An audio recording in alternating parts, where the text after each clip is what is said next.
भारत रूस मित्रता एक ध्रुव तारे की तरफ बनी रही।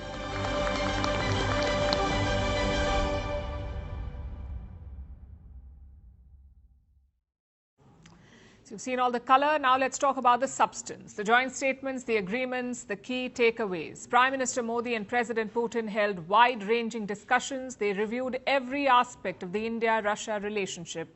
And one issue dominated the talks: trade. Considering the current geopolitical climate, that's hardly surprising. Trump's tariffs have caused considerable upheaval. But for India and Russia, the tariffs have also opened up opportunities, and both sides want to capitalize on that. Today, they announced a new economic roadmap. That was the first big takeaway: the India-Russia Economic Cooperation Program. Its agenda is quite ambitious. India and Russia want to achieve $100 billion in annual trade. That is the new goal, $100 billion. आर्थिक सहयोग को नई ऊंचाइयों पर ले जाना हमारी साझी प्राथमिकता है।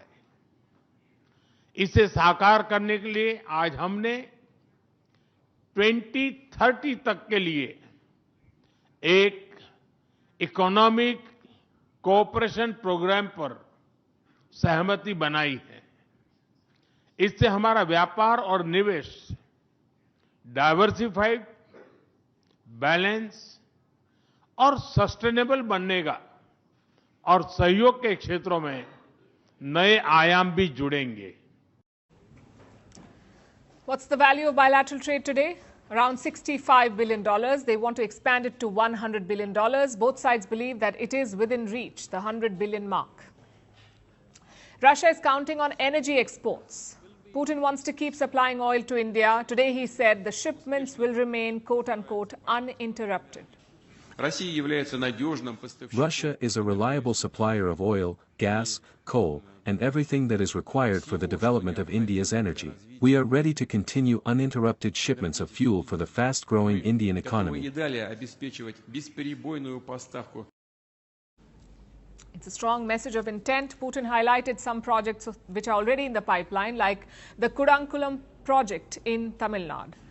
Now, this is a southern Indian state, Tamil Nadu. It's where India is building its largest nuclear power plant in Kudankulam, and Russia is playing a pivotal role in it.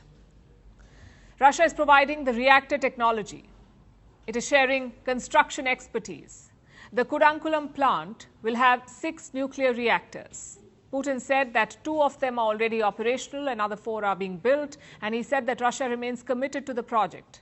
He also said that they are open to sharing more advanced nuclear technologies with India, like modular reactors and floating nuclear power plants. Putin said that both sides discussed these possibilities, so energy will remain a key pillar of the India-Russia partnership. Having said that, India wants a more balanced trade relationship, and that is the second big takeaway. India wants to export more to Russia, and Russia is willing to buy more. They signed some agreements today. The Russians will buy more of marine and agricultural products from India. And this is interesting, this choice of products, because these are the exports that have been hit by Trump's tariffs. He slapped 50% import duties in August, so Indian exports have suffered, and now Russia is offering an alternative market for Indian goods. But can it fully make up for the hit from the US market? That's unlikely. America is still one of India's biggest export destinations. Russia is a large economy, but it cannot match that level of demand. So this won't be a replacement, but it can help offset some of the losses. It can bring more balance to India's trade with Russia. Then we come to headline number 3, and that is defense. There were no big announcements on this front. They confirmed their partnership. They signaled a shift in direction. And I'll tell you how. Traditionally, India has been a major buyer of Russian weapons. But now they want to build together. And the joint statement spells it out. It lists new areas of cooperation like defense, spare parts and key components, including parts of existing Russian systems. Both sides back the idea of technology transfers and the setting up of new joint ventures. Russia and India traditionally cooperate closely in military and technical areas. Our country has helped in the modernization and in equipping the Indian Army for more than half a century, including its air defense forces, aviation, and its navy. Generally, we are certainly satisfied with the results of the talks. So the defense partnership is moving from trade to production. Headline number 4, the people-to-people ties. India and Russia have signed a mobility agreement. It will allow Indian professionals to work in Russia in both white-collar and blue-collar sectors like construction, engineering, textiles, manufacturing and electronics. And with this mobility pact, around 70,000 Indians could get a job in Russia. But that's not all. India too is opening up. It is inviting Russian tourists to visit India. New Delhi will soon offer a 30-day free e-tourist visa to Russians. Prime Minister Modi made the announcement himself. मुझे खुशी है कि शीघ्र ही हम रूसी नागरिकों के लिए निःशुल्क 30 डे ई-टूरिस्ट वीजा और 30 डे ग्रुप टूरिस्ट वीजा की शुरुआत करने जा रहे हैं। मैन पावर मोबिलिटी हमारे लोगों को जोड़ने के साथ-साथ दोनों देशों के लिए नई ताकत और नए अवसर क्रिएट करेगी। मुझे खुशी है कि इससे बढ़ावा देने के लिए आज 2 समझौते किए गए हैं। India is also expanding its diplomatic presence in Russia. 2 new consulates have opened up recently. The idea is to increase local outreach, to strengthen people-to-people ties. And then we come to headline number 5, terrorism. India and Russia have taken a united stand against terrorism.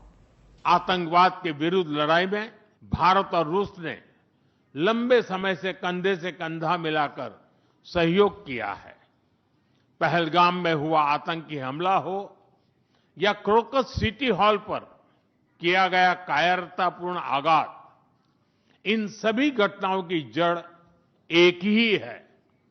Bharat का अटल विश्वास है कि आतंकवाद मानवता के मूल्यों पर सीधा प्रहार है और इसके विरुद्ध वैश्विक एकता ही हमारी सबसे बड़ी ताकत है।